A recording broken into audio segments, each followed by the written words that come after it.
भारतीय नौसेना ने स्ट्रेट ऑफ हॉर्मोज में फंसे अपने जहाज को सुरक्षित बाहर निकाल लिया है। इस पूरी कार्रवाई का वीडियो सबूत भी सामने आया है, जिसमें देखा जा सकता है कि कैसे भारतीय नौसेना का एक शक्तिशाली जंगी जहाज तेल से भरे इस शिप को एस्कॉर्ट करते हुए सुरक्षित रास्ते से अरब सागर के जरिए भारत की ओर लेकर जा रहा है। इस दौरान नौसेना के जहाज पर तैनात हेलीकॉप्टर लगातार उड़ान भरते रहे और आसपास निगरानी करते रहे ताकि किसी भी खतरे से जहाज को सुरक्षित रखा जा सके। ये घटना साफ दिखाती है कि अब वैश्विक हालात तेजी से बदल चुके हैं।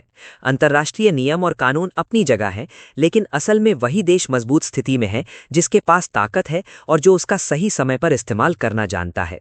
भारत ने अब अपनी इसी ताकत का इस्तेमाल करना शुरू कर दिया है।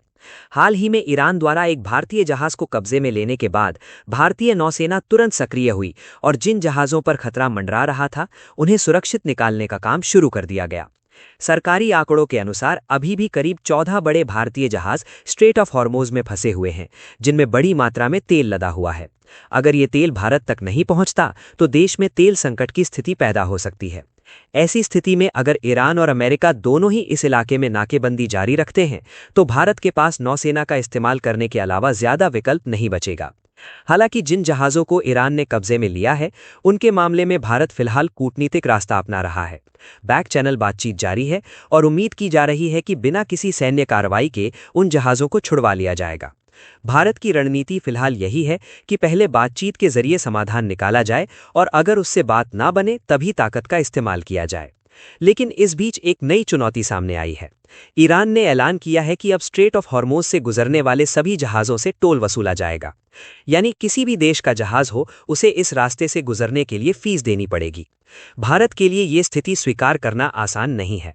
अगर भारत इस तरह का टोल देना शुरू करता है तो इससे उसकी अंतर्राष्ट्रीय छवि पर असर पड़ सकता है और ये गलत उदाहरण भी स्थापित करेगा। इसलिए भारत के सामने अब दो रास्ते हैं।